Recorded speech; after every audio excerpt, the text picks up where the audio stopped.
తెగకపోతే మీ ఊరు పూర్తిగా వరద పాలైపోయేది. ఆ విధంగా మీరందరూ కాపాడుకున్నారు.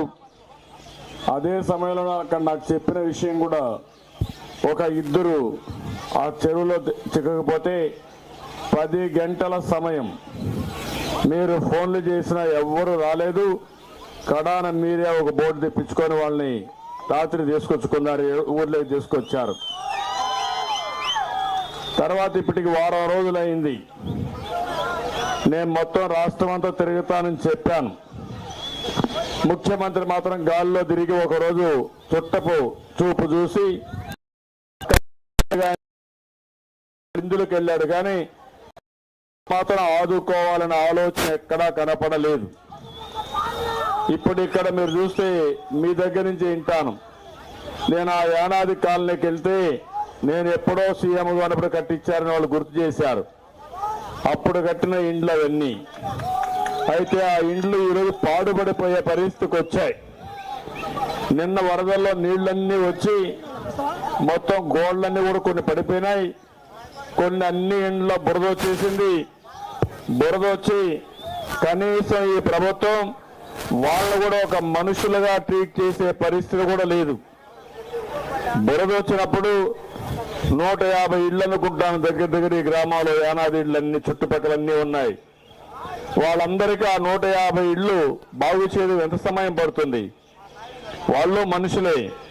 ఒక పూట అరపూట భోజనం పెట్టారు తప్ప వాళ్ళని ఆదుకున్న దాఖలాలు ఎక్కడా కనపడడం లేదు. కడాన్ని అడిగితే ఒక 2,000 రూపాయలు చేతిలో పెట్టారు, మీ కర్మ మీరు అనుభవించమని చెప్పే పరిస్థితికి వచ్చారు. నేను ఆ విషయాలు వాళ్ళ ద్వారా వింటాను. రెండోది అక్వాకల్చర్ రైతులు ఉన్నారు. ఆ రైతులు మొత్తం సర్వనాశనం అయిపోయారు. ఒక్కొక్క ఎకరాకు 10 లక్షలు 20 లక్షలు పోగొట్టుకున్నారు. 50 లక్షల వరకు ఒక్కొక్క రైతు 50 లక్షలు ఎకరాకు 10 లక్షలు అట్లా పోయాయి. 40-50 లక్షలు మీరు పోగొట్టుకున్నారు. కడాని ప్రభుత్వం మళ్ళీ మీరు నిలదొక్కోవడానికి ఏం చేయాలో ఒక ప్రణాళిక కానీ ఒక దారి కానీ చూపించే పరిస్థితి లేదు. దీన్ని ఏమనాలో నాకైతే అర్థం కావడం లేదు. అంటే ఈ ముఖ్యమంత్రి ఏమనుకుంటున్నాడంటే మీరంతా కూడా ఓట్లేసే మెషిన్స్ అనుకుంటున్నారు తప్ప మీరు ఒక మనుషులు, మీకు ఒక మనుషులు మా ఆలోచనలు ఉంటాయి, మీకు కష్టాలు ఉంటాయని ఆలోచించిన దాఖలాలు లేవు.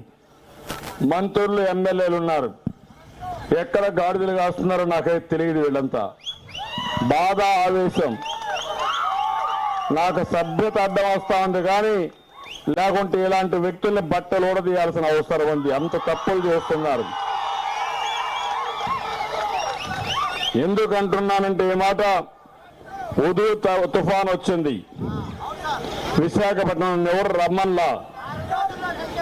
నేను కంట్రోల్ రూమ్ లో కూర్చొని మానిటర్ చేసి అక్కడి నుంచి క్రాస్ అవుతానే నేను ఇంటికి కూడా పోకుండా మా మిస్సెస్ చెప్పి ఒక సూట్ కేసు పంపేయమని నేరుగా బయలుదేరి స్పెషల్ ఫ్లైట్ లో విశాఖపట్నం పోవాలంటే విజయవాడకు వచ్చి ఆగిపోయింది. విజయవాడకు వచ్చి ఆగిపోతే అక్కడి నుంచి పడుకోవాలా నేను.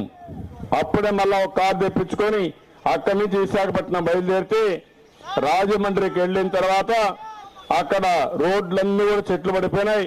మీరు పోవడానికి వీలైన రాజమండ్రిలో పడుకొని రాష్ట్రం అంతా మానిటర్ చేసి తెల్లవారు నిద్రలేసి అందరికంటే ముందు నేనే విశాఖపట్నానికి రీచ్ అయ్యాను.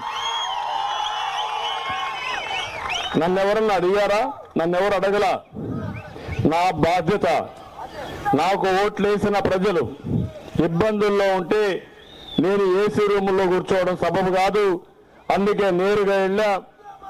వారం రోజులు అక్కడే బస్సులో పడుకున్నారు తప్ప నీళ్లు లేకపోయినా కరెంటు లేకపోయినా బాధపడకుండా అక్కడే ఉండి అందరికీ అన్ని పనులు చేసిన తర్వాత, అందరి ముఖాల్లో ఆనందం చూసిన తర్వాత తిరిగి హైదరాబాద్కు వచ్చిన విషయాన్ని మీరు గుర్తుపెట్టుకోవాల్సిన అవసరం ఉంది.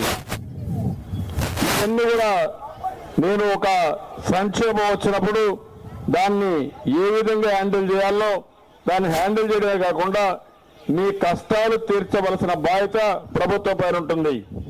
ప్రభుత్వం సున్నితంగా ఉండాలి.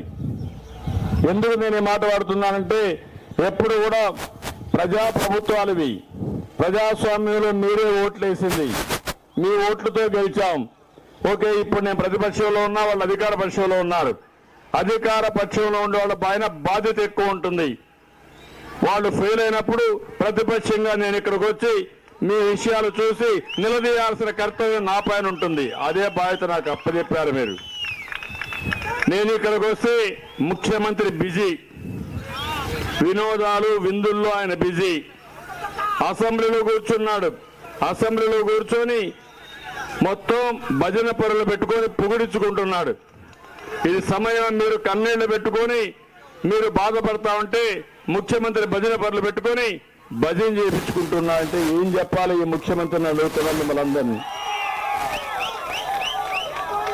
ఈ యొక్క వరదలు కూడా మానవ తప్పిదం, ప్రభుత్వ వైఫల్యం.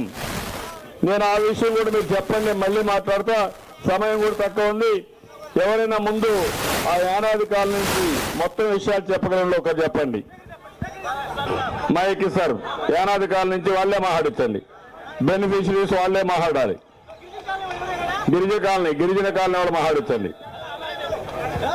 గిరిజన కాలనీ తమ్ముడు, గిరిజన కాలనీ వాళ్ళు మాట్లాడాలి. గిరిజన కాలనీకి ఇవ్వండి, మైక్ ఇవ్వండి. తీసుకో మాట్లాడా.